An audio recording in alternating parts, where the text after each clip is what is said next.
Bonjour à toutes et à tous, voici l'œil de la rédac, notre résumé des sujets à venir intéressant votre profession. Alors aujourd'hui, on va évoquer l'assurance emprunteur et la suite du dossier législatif sur la protection des lanceurs d'alerte.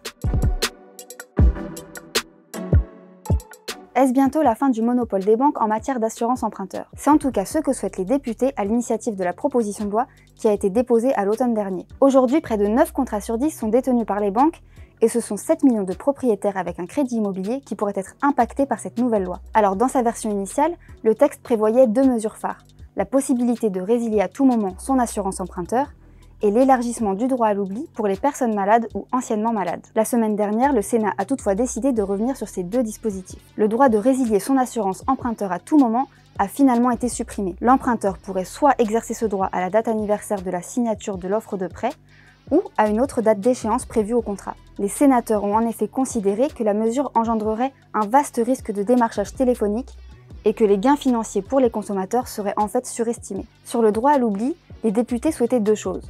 Qu'une négociation s'engage entre les parties prenantes pour que les malades du cancer bénéficient de ce droit plus rapidement, mais aussi élargir ce droit à d'autres maladies, en particulier les pathologies chroniques comme le diabète. Finalement, sur ce point, la semaine dernière, le Sénat est allé plus loin. Le délai pour bénéficier du droit à l'oubli passerait à 5 ans au lieu de 10, et les banques ne pourraient plus exiger de questionnaire médical pour les prêts immobiliers inférieurs à 350 000 €. Alors qu'adviendra-t-il du texte? Les sénateurs et les députés doivent se mettre d'accord aujourd'hui en commission mixte paritaire, et quelle qu'en soit l'issue, ce sont les députés qui auront le dernier mot.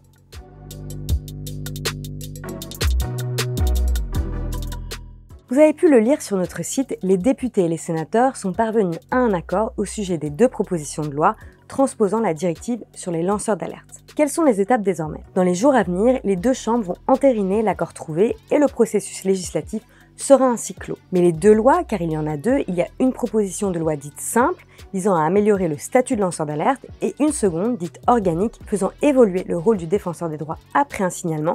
Ces deux propositions donc ne devraient pas être promulguées tout de suite. Pourquoi? Eh bien parce que le Premier ministre doit obligatoirement saisir le Conseil constitutionnel au sujet de la loi organique. Et il devrait aussi lui transmettre par voie d'incidence la proposition de loi simple. Les sages ont alors 1 mois pour statuer, ou 8 jours si le gouvernement demande l'examen du texte en urgence, ce qui est peu probable ici. Donc y a-t-il des chances que les textes finaux subissent une ou plusieurs censures de la part du Conseil constitutionnel? C'est possible concernant la proposition de loi organique. Le défenseur des droits a été créé par une loi constitutionnelle et ses missions sont précisément énoncées dans une loi organique justement datant du 29 mars 2011. En 2016, cette loi a été modifiée pour tenir compte des nouvelles compétences introduites par la loi dite Sapin II en matière d'alerte. Actuellement, le défenseur des droits peut donc orienter les lanceurs d'alerte vers les autorités compétentes et veiller au respect des droits et libertés de ces personnes. La nouvelle loi organique, en cours de finalisation, souhaite étendre une nouvelle fois ce champ de compétences. Elle pourrait notamment permettre aux défenseurs des droits de valider le statut de lanceur d'alerte d'une personne et étendre la protection aux proches victimes de représailles, comme une discrimination par exemple. Mais attention, en 2016, le Conseil constitutionnel avait censuré une partie de la loi organique.